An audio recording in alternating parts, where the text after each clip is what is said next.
Good morning everyone. मैं आशा करता हूँ कि आप सभी बिल्कुल ठीक होंगे। So today we are going to study our first chapter of science, crop production and management. तो इससे पहले मैं आपको बताना चाहूँगा कि आपको दो शख्स बार बार मिलेंगे जिनका नाम है पहेली और भूजो। तो ये लगातार क्वेश्चन पूछते रहते हैं, क्या है, क्यों है, क्या है, नहीं है। तो सबसे पहले हमें पता होना चाहिए कि क्रॉप क्या होता है। क्रॉप मिंटू से फसल। जब एक ही तरह के पेड़ पौधों को ज़्यादा लार्ज स्केल पर उगाया जाता है तो उसे हम बोलते हैं क्रॉप। फिर आता है हमारा प्रोडक्शन। प्रोडक्शन मिंटू से किसी भी फसल को कैसे प्रोड्यूस किया जाता है। उसके बाद आएगा मैनेजमेंट। एंड मैनेजमेंट मिंटू से कि हम उसका रख रखाव कैसे करते हैं, जो भी हमने फसल उगाई है रख रखाव कैसे किया जाता है। और ये रख रखाव काफ़ी ज़रूरी है कोई भी फसल उगाने के बाद। तो हम पढ़ना शुरू कर लेते हैं, ठीक है। Paheli and Boojho went to their uncle's house during vacation. Their uncle is a farmer. One day he saw some tool like khurpi, sickle, shovel, plow, etc. in the field. तो भूजो एंड पहेली जो हैं, भूजो और पहेली गए थे अपने अंकल के घर पर गर्मियों की छुट्टी के दौरान। तो जैसे आप सभी जाते हैं, आप अपने चाचा मामा ताऊ ये जिस भी घर आप छुट्टी में जाते ही होंगे, तो ऐसे ही पहेली एंड भूजो भी गए थे गर्मियों की छुट्टियों में। तो उनके अंकल जो हैं वो एक किसान हैं। तो एक दिन क्या हुआ, वो खेत पर गए तो उन्होंने देखा कि वहाँ पर थी खुरपी। आप पता ही होगा खुरपी देखिए आपने, सिक्कल। अच्छा, सिक्कल भी खुरपी टाइप में ही खोदने वाले सामान को बोलते हैं। शोवल, दराती, प्लो, हल और ये सभी। तो आगे बढ़ते हैं हम। You have learned that all living organism require food. आप सभी जानते, और आपने पिछली क्लास में पढ़ा भी है, 7th क्लास में, कि जितने भी लिविंग ऑर्गेनिज्म होते हैं उनको जिंदा रहने के लिए भोजन की आवश्यकता होती है। Plant can make their food themselves. जो पौधे हैं वो तो अपना भोजन खुद ही बना लेते हैं। Can you recall how green plant synthesise their own food. तो क्या आप ये रिकॉल कर सकते हैं, रिकॉल मिंटू से याद करना, कि जो प्लांट है वो अपना भोजन कैसे बनाते हैं। तो आपको बता दूं कि जो प्लांट है अपना भोजन वो फोटोसिंथेसिस से बनाते हैं। फोटोसिंथेसिस से अपना भोजन तैयार करते हैं। अपना पौधों के खाना बनाने की जो प्रोसेस होती है उसको बोलते हैं photosynthesis. Animal including human not make their own food. जो एनिमल होते हैं या ह्यूमंस होते हैं वो अपना भोजन खुद नहीं बनाते। तो अगर वो अपना भोजन खुद नहीं बनाते, so where do animal get their food from. अगर एनिमल, जानवर और इंसान अपना भोजन खुद नहीं बनाते तो वो अपना भोजन लाते कहाँ से हैं, उन्हें अपना भोजन मिलता कहाँ से है। But but first of all why do we have to eat food. लेकिन उससे पहले बताओ कि हमें खाना जरूरी क्यों है, खाना क्यों जरूरी है। देखिए, बिल्कुल ही सिंपल और साधारण सा क्वेश्चन है कि खाना क्यों जरूरी है। You have already noted that the energy from the food is utilized by the organism for carrying out their various body function such as digestion, respiration, exertion. We get our food from plant, animal or both. अब देखिए, जितने भी living organism हैं उनको काम करने के लिए एनर्जी की आवश्यकता होती है, और वो एनर्जी उन्हें पेड़ पौधों से मिलती है खाने के रूप में। अब जो ऑर्गेनिज्म है वो काम क्या क्या करते हैं, देखिए उनका काम होता है डाइजेशन का, रेस्पिरेशन का, एक्सर्शन का। डाइजेशन मीन टू से खाना पचाना, खाने पचाने के लिए एनर्जी चाहिए होती है। रेस्पिरेशन सांस लेने के लिए एनर्जी चाहिए होती है। एक्सर्शन मीन टू से बाहर निकालने की एनर्जी चाहिए होती है। We get our food from plant और एनिमल बोथ। हमें जो अपना भोजन है वो प्लांट और एनिमल दोनों से मिलता है। हमें जो अपना भोजन है वो प्लांट और एनिमल दोनों से मिलता है। और अब आप ये भी पता होगा, देखिए दुनिया में कितने लोग हैं? अनगिनत। हम कह सकते हैं काफी सारी भीड़ है। अप्रोक्स 700 बिलियंस लोग रहते हैं पूरी दुनिया में। तो इतने सारे लोग के लिए खाना भी चाहिए, और इतने सारे लोग खाने के लिए अगर हम क्या कर सकते हैं, हम इतने सारे लोगों का पेट कैसे भर सकते हैं? तो इतने सारे लोगों का पेट भरने के लिए हमें क्या करना होगा? हमें फसलें उगानी होगी। In order to in order to provide food for a large population, regular production, proper management and distribution is necessary. अब हमें इतने सारे लोगों को, इतने सारी पॉपुलेशन को, एक लार्ज पॉपुलेशन है ना, बहुत ज़्यादा लोग हैं, तो इनको खाना देने के लिए, इनको भोजन देने के लिए हमें लगातार प्रोडक्शन करनी होगी, लगातार फसलें उगानी होगी, प्रॉपर मैनेजमेंट करनी होगी और डिस्ट्रीब्यूशन करनी होगी। मैनेजमेंट, इनका रखरखाव अच्छे से करना होगा, प्रोडक्शन इनको उगाना होगा समय समय पर, और डिस्ट्रीब्यूशन मतलब इन्हें बांटना होगा। देखिए, इन तीनों में से अगर एक भी नहीं हुआ तो काम असफल होगा। हम तीनों करने पड़ेंगे, हमें उगाने पड़ेंगे। अगर नहीं उगाएंगे तो उसकी मैनेजमेंट कैसे करेंगे? अगर मैनेजमेंट नहीं होगी तो वो खराब हो जाएगा जल्दी, या सो बातें। और उसके बाद डिस्ट्रीब्यूशन भी जरूरी है। अब एग्रीकल्चर प्रैक्टिसेस, अब थोड़ा सा एग्रीकल्चर के बारे में पढ़ते हैं, कृषि के बारे में पढ़ते हैं। When plant of the same kind are cultivated at one place on a large scale, it is called crop. जब प्लांट जो होते हैं एक ही तरह के, जब एक ही तरह के प्लांट एक प्लेस पर उगाए जाते हैं लार्ज स्केल पर, बड़ी मात्रा में, तो उन्हें क्या बोलते हैं? उन्हें बोलते हैं हम क्रॉप। उन्हें क्या बोलते हैं? क्रॉप, फसल बोलते हैं। देखिए, जैसे आपने गेहूं के पौधे देखे होंगे। देखिए, अगर मान लो आप एक गेहूं का पौधा घर पर उगाओगे तो आप उसे फसल नहीं बोलोगे कि मैंने फसल उगाई है। आप खेतों में देखो, खेतों में उनकी संख्या ज्यादा होती है और एक लार्ज स्केल पर होती है, बड़े पैमाने पर होती है। तो उस बड़े पैमाने को हम क्या बोलेंगे?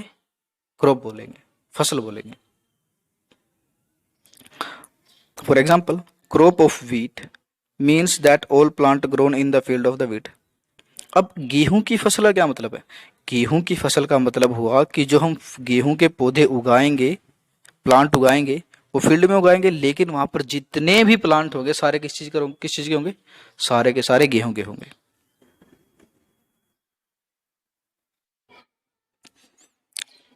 You already note that the crops are different type like cereals, vegetables and fruits. अब क्रॉप्स किसी तरह के अनाज के रूप में हो सकती हैं, सब्जियों के रूप में और फलों के रूप में।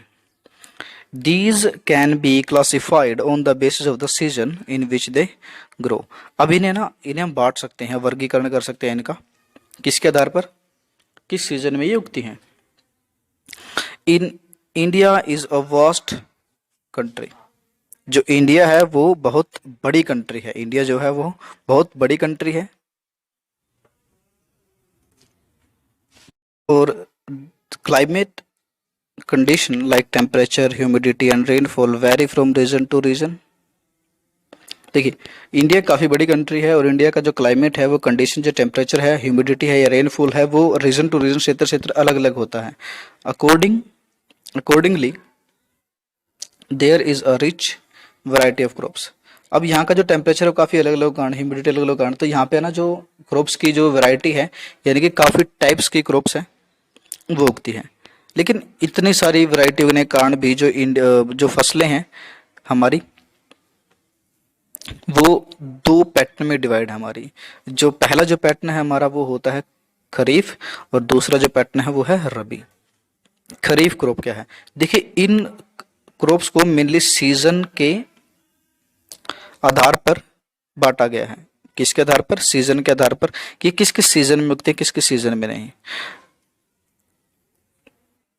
पहली जो है, जो खरीफ फसल है, वो रेनी सीजन में उगती है। कौन से सीजन में उगती है? रेनी सीजन में उगती है। अब रेनी सीजन का टाइम क्या है इन इंडिया में? इंडिया में रेनी सीजन का टाइम है जून टू सितंबर। जून से सितंबर तक खरीफ की फसलें उगाई जाती हैं। कौन कौन सी? पेडी, मेज, सोयाबीन, ग्राउंडनट, कॉटन, खरीफ एटसेट्रा, ये सारी चीज। उसके बाद आती है रबी। रबी की क्रॉप्स कब उगती है? विंटर सीजन में, सर्दियों में। आपको पता है कि सर्दियाँ कब तक चलती हैं? अक्टूबर से मार्च तक हमारी जो सर्दियाँ चलती हैं। और इनके जो एग्जाम्पल क्या है? उनके एग्जाम्पल है वीट, ग्राम, पी मस्टर्ड और लाइन सीड है।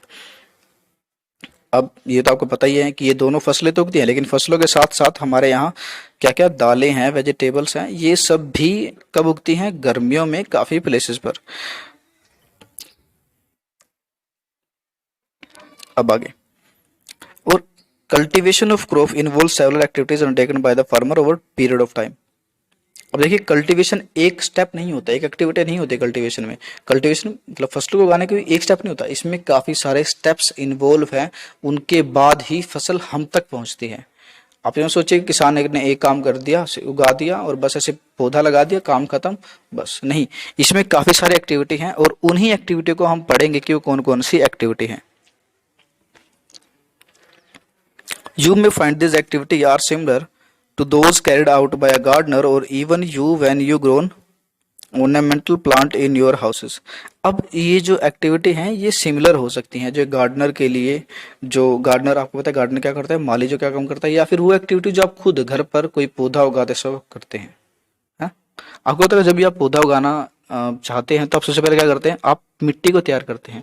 मिट्टी को तैयार करना मिंटू से आप मिट्टी को खोदते हैं, ढीला करते हैं। देखिए, अगर आप पेड़ पौधा लेकर आए, कोई छोटा सा पेड़ ले आए, तो आप पहले मिट्टी को खोदोगे, उसमें उसको डालोगे। लेकिन अगर आप बीज लेकर आए, बीज लेने के बाद आप क्या करोगे? आप मिट्टी को पहले ढीला करोगे, आप खोदोगे, मिट्टी को ढीला करोगे, ढीला करने के बाद बीज उसमें डाल दोगे, बीज को ढकोगे, पानी लगाओगे, सारी चीजें।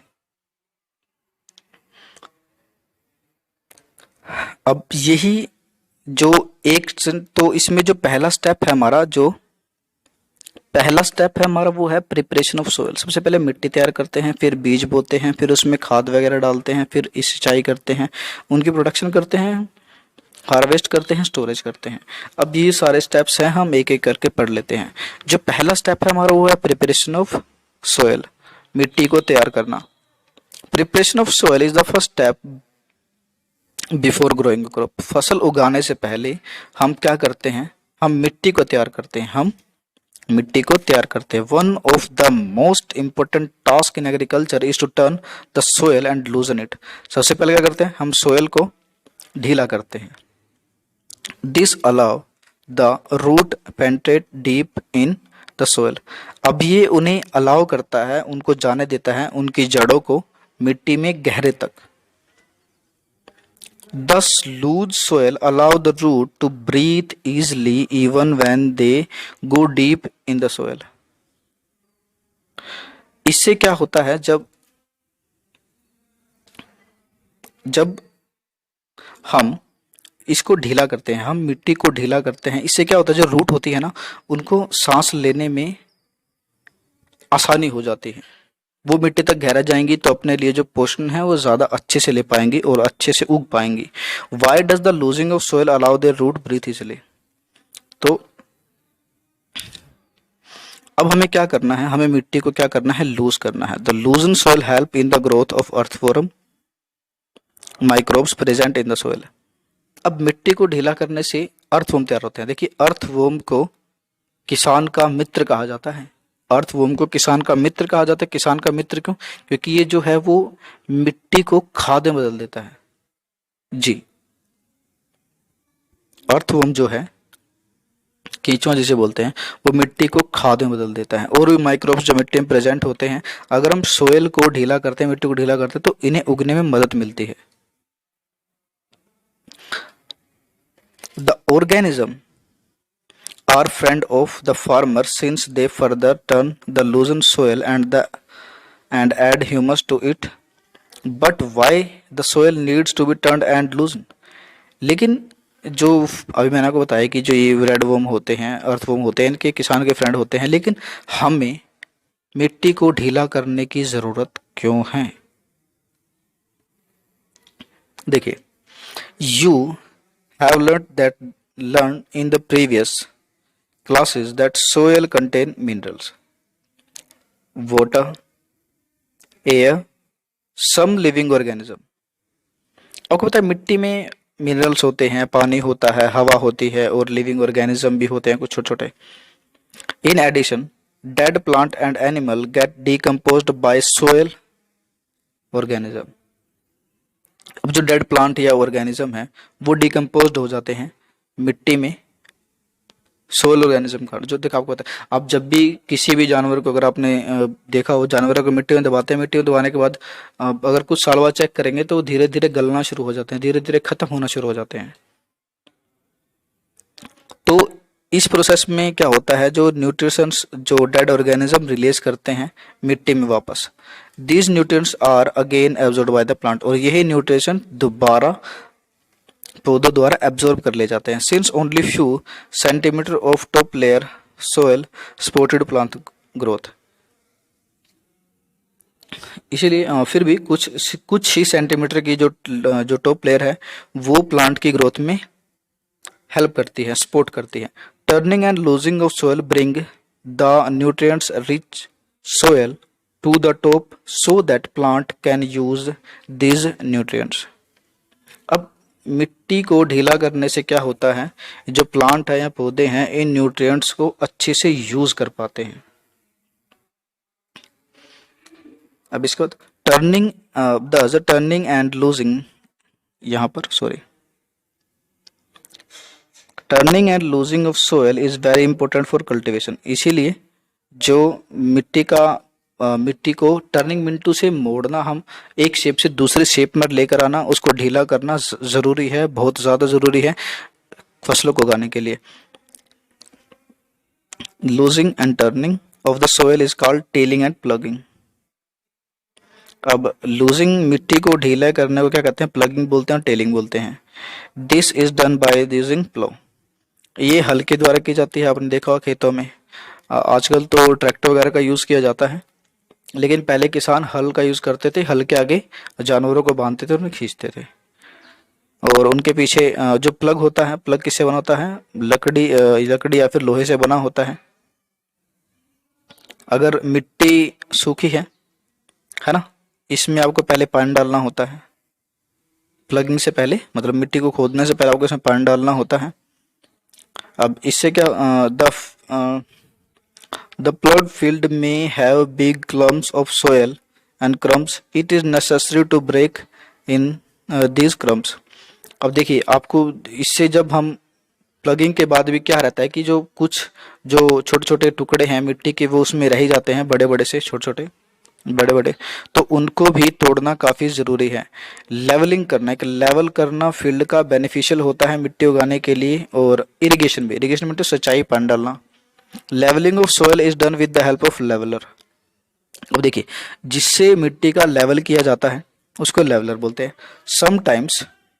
Sometimes manure is added to soil before tilling, this help in proper mixing manure with the soil, this soil moist before sowing.